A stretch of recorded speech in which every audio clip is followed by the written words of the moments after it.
What is going on, Axie fam? Elijah here, back with another video. Today I've got one I'm absolutely excited about. Joining me, the #1 player in the world the past 3 seasons, the Axie world champion, 1437. Thanks for being on the channel again. It's always great to be here. I'm excited. Before we jump in today's video, I just want to make a huge announcement for those that aren't aware that Meditate has actually submitted ourselves as a validator candidate for DPoS, which goes live in less than 2 days. And I just want to give a huge thank you to everyone that's already supported our node. We have over 1.4 million RON staked to us with almost 300 delegators. 12 of these nodes are governing, and then the other 10 are selected based off who has the highest amount of delegations. So right now we're good, but if you guys haven't already staked your RON and you love what we're doing at Meditate and want to support, it would be greatly appreciated. Supporting our node helps us continue to make fantastic content. We can host competitive events and tournaments for Axie, as well as some of these new titles like the Machines Arena that has come out recently on the Ronin Network. Any vote goes such a long way. So once again, thank you guys so much. And finally, make sure that you check the RON staking calculator, which you can click up here to see the estimated APR of all the nodes. I just recommend wherever you go, pick a name that you trust, check out the percentages. Meditate's giving a whopping 86% on APR right now, and we're going to do everything in our power to bring the most value, have the highest security, and make sure that you feel good about staking your ROM with us. All right, Theban, I want to jump straight into it. Let's talk about metas. We're in the home stretch. We're in the Mystic era. What has jumped out to you the most? I'm looking right now at the top 25 ranked players. What are your thoughts on the landscape right now? Yeah, it's very interesting. I think the whole season, or season 3 as of right now, is just been all about Topaz, essentially from the first era to the second era, and now even in the final era.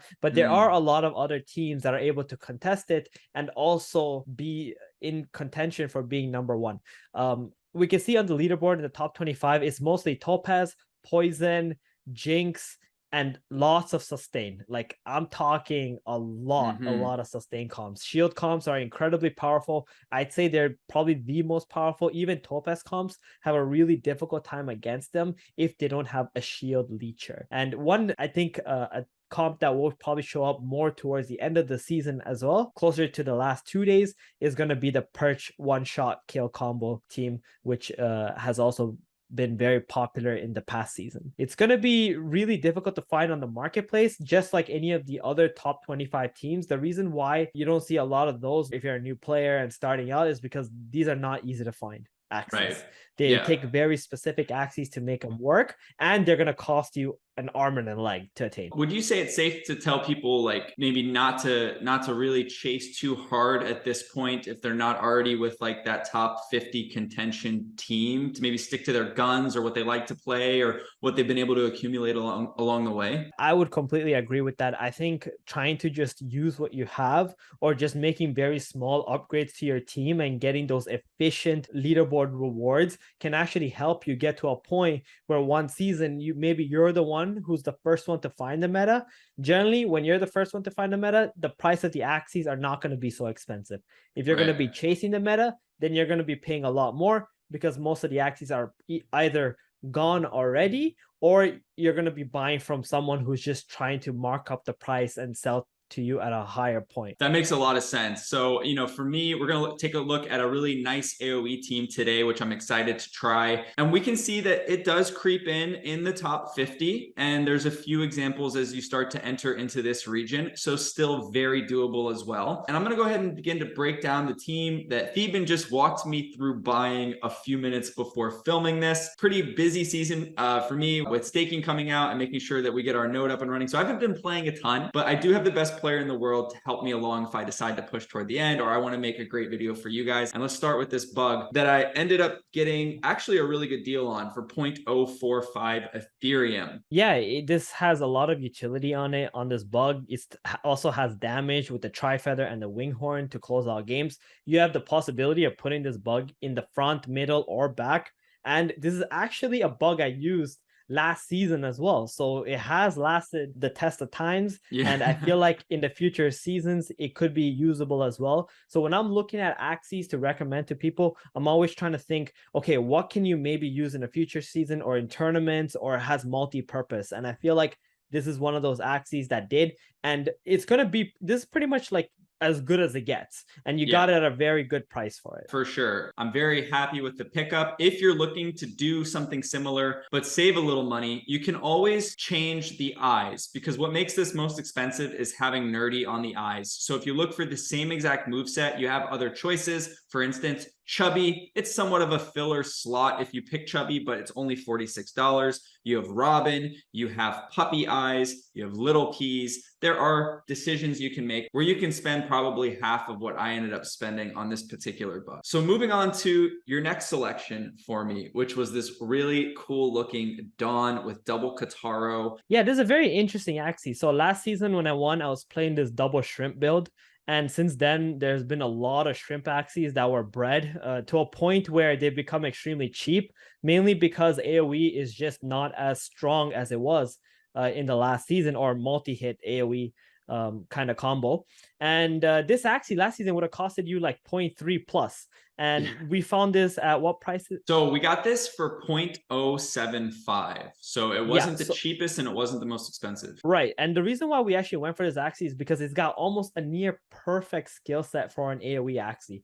You want the double Kotaro eyes and mouth because you get the extra shards early on, which lets you use Cotton Tail earlier and lets you combo, do a lot of burst damage, especially by turn 3. And now with the shrimp, you have a lot of potential in the game to be able to kill off key heroes if you need to. And because it is multi-hit / AoE team, we got the Tri-Feather and the Winghorn, which can just be poured right into one single Axie whenever you need it, and it's going to be an insane amount of damage. And because this is a Dawn, this can be also played in the Epic era, and it's extremely cheap in comparison to buying other Mystic runes and charms. So one of the reasons why I recommended an AoE team, even though we don't see a lot of it in the top 25, is because it is a comp that can reach, let's say, top 50, like top 100, top 200. In the Mystic era with AoE team, you only need one Mystic rune, which is going to be Endless Anger or Last Stand. You get the Dawn Healing Force,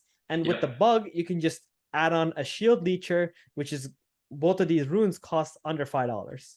Right. So it's very flexible. If you want to upgrade, you can go and get that Collect and Protect, right? Or you can consider Holy Prayer, depending on what metas you're running into. If not, super solid choice with those epic runes as well. I love to hear that. So moving on to our final Axie, a very cute white beast that we have here. Yeah, so this was actually a pretty special Axie. While we were shopping, we saw this on the market and I looked it up, and there were only like 4 of them or 5 of them in existence in total. So normally people play Confident on their beast so that they can get the D-grade charm on it and get 3 stacks of rage. And that kind of sinks in with your turn 3 play where you go into Fury mode. On this Axie, we have a Puppy, which is kind of the same thing as Confident, where it gives you 1 rage and you can still put the D-grade on it, but it takes up the eye slot. Where on Beast, the eye slot is probably the worst slot in terms of damage output.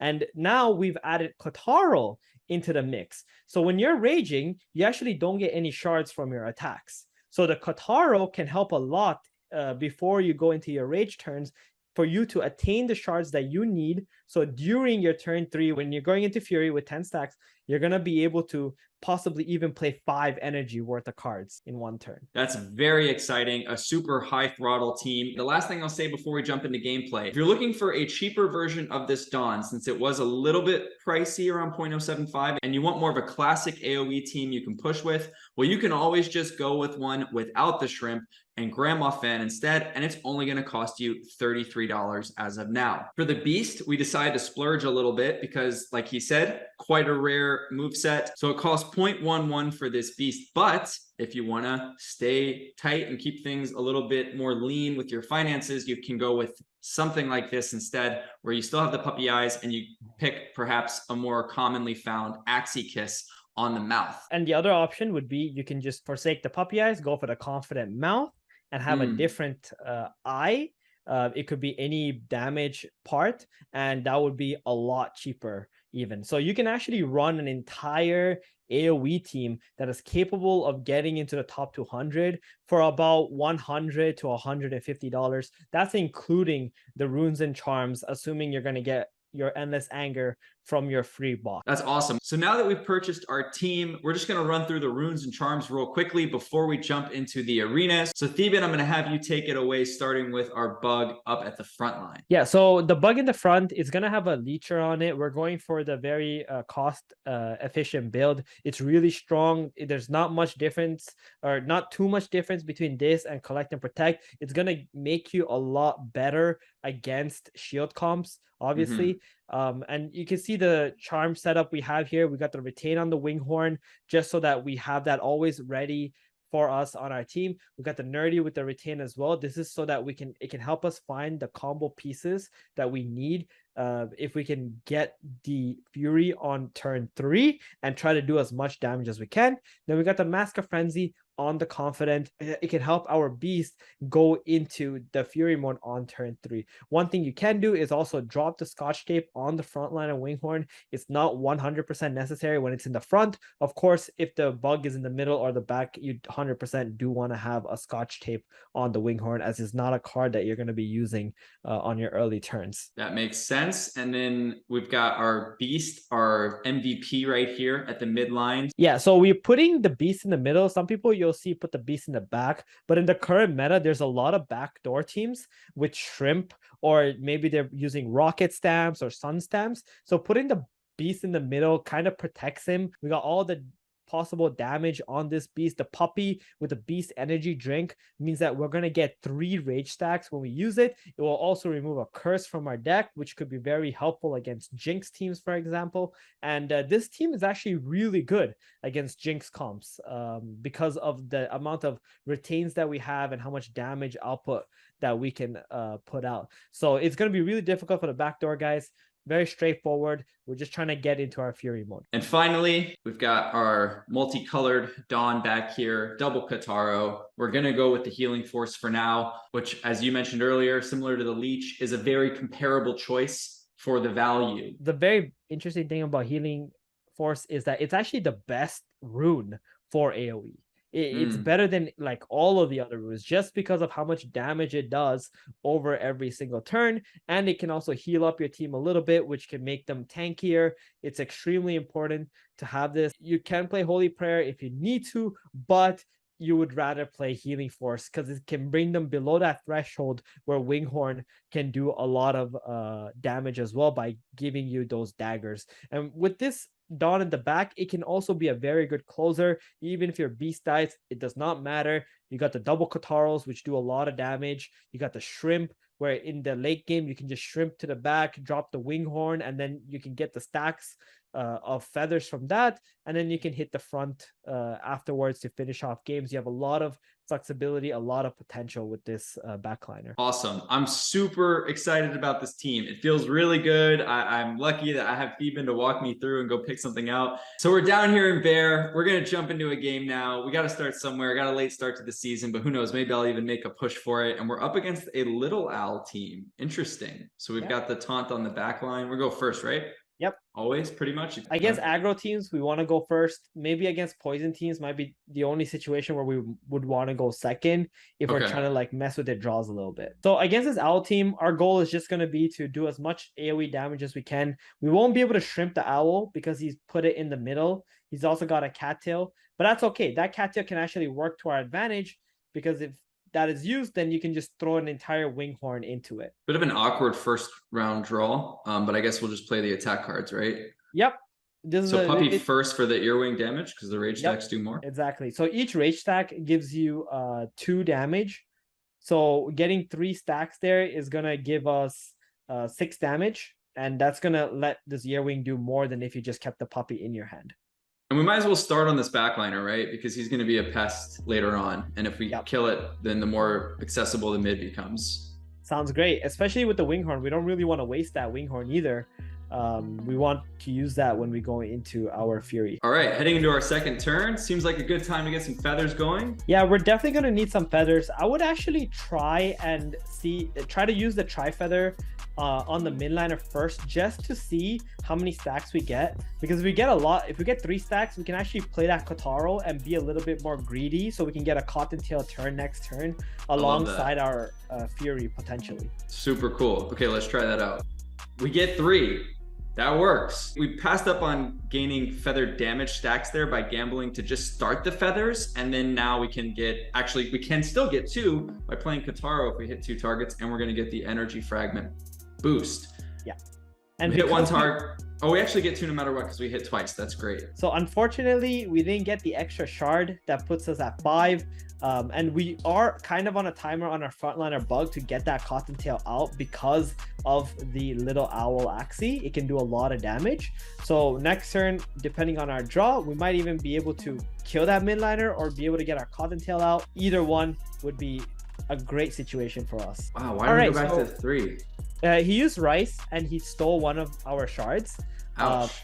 But now we did draw our Innocent Lamb. We're probably not going to be able to use this Cotton for energy, but we can go into a Fury on this turn and try to get another Kataro and get into energy to play nerdy. It's not worth it. I would just go with the Confi here and just try to do the damage. All right, cool. So we're going to go Inno, Confident, and we'll just go straight into it, right? And before you do that, I would probably use the Grandma's Fan first because it does more damage on 9 than it would if you go Fury. Yeah, okay. You don't have much time. You got to get going. Grandma, Confi, Tri-Feather, Wing Card.